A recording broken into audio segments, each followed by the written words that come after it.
Welcome back. This is episode 3 on how to become that girl. We've already covered mindset and health. If you want the definition of what that girl means to me, I would go back to episode 1. Treat this as a podcast. This is pretty much uncut. So today we're going to be covering something that is so important, and it's boundaries. The reason being, you reflect the 5 closest people around you. And let's ignore family for this. Let's just do friends and partners. If you are surrounded by people that you either A, don't aspire to be like, or B, don't want to be associated with, in the sense that, let's say someone said, you remind me of X, you remind me of Y. If that to you doesn't immediately sound like a compliment, then you don't really want to be associated to that person as closely as you are. So these are boundaries that will ensure the people that you are currently surrounded with are right for you. Because as someone who has gone through a very recent issue, which I'm not going to go into, but I'm just going to say involved a best friend and a partner, cutting both off at the same time is probably the best thing that I could have done. And hence I'm making this for you so you don't make the same mistakes that I did. So these are both boundaries and almost early warning signs that these people are not right for you. So number 1 is when you are sad or you've gone through something, whether you've maybe gone through a breakup, maybe you've fallen out with a best friend, maybe you've just had a really bad day, maybe it's a family issue. If that person who knows this doesn't bother to reach out, even just an "are you okay?", the smallest message, they are not for you. And I don't know if I'm too soft, I don't know if I have a different mindset, but in my view this is how I was raised. You could be an acquaintance to me. If I see, whether that's on social media, maybe it's your story, or you send me a message, if you tell me you're upset, the first thing that I'm going to do is ask if you're okay. Just small and simple. If it's a best friend and you call me up, I'm there within an hour. I would drop everything to be there. But even just someone that I know, the least I would do is check in.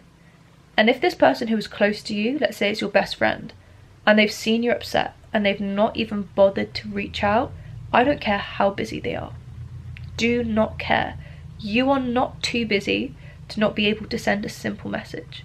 So keep an eye out on, are these people showing up when you need them? This leads directly into point 2. Again, another red flag.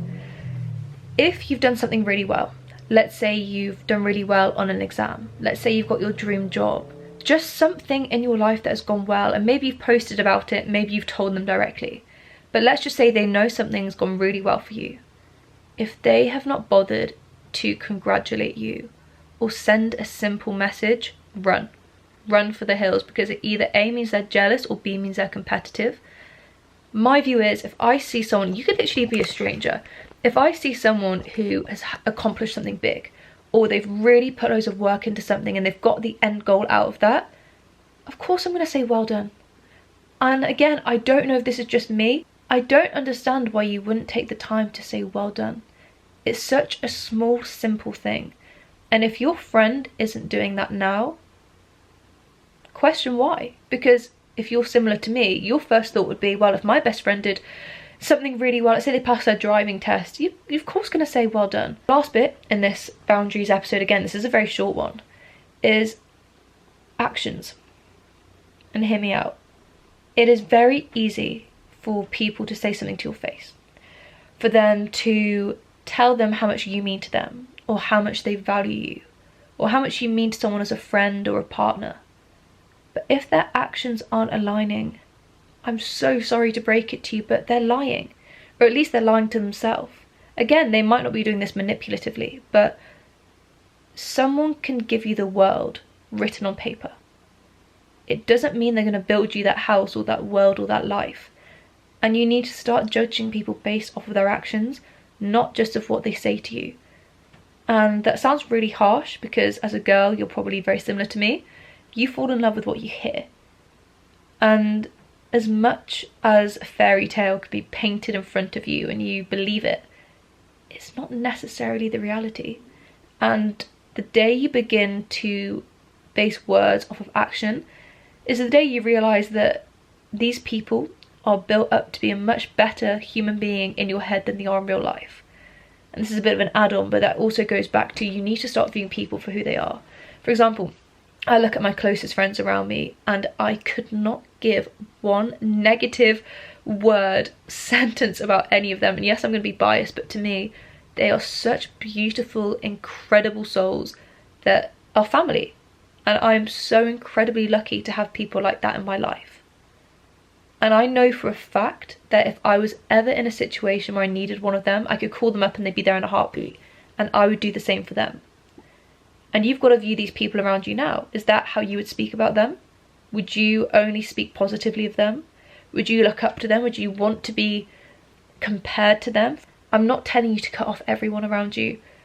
But what I am doing is telling you to make sure that who you are surrounding yourself with, you are aware of who they are as people. Because believe me, it can come back to bite you. I need to calm down. It's really hard. It is, especially when you're losing friends. It hurts.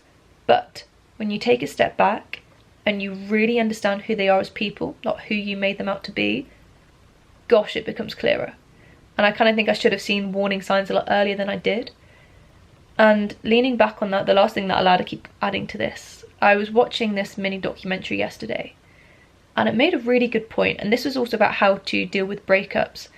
And it basically said that the person you miss, this goes for friendships and partners, the person you miss isn't the person, it's that part of you gave to them. I know how much I bring to the table in a relationship, in a friendship. I will give you my heart. I will give you everything I have. And I think my view tends to be a lot rosier and brighter of these people because it's that part of my heart I gave to them. That wasn't them.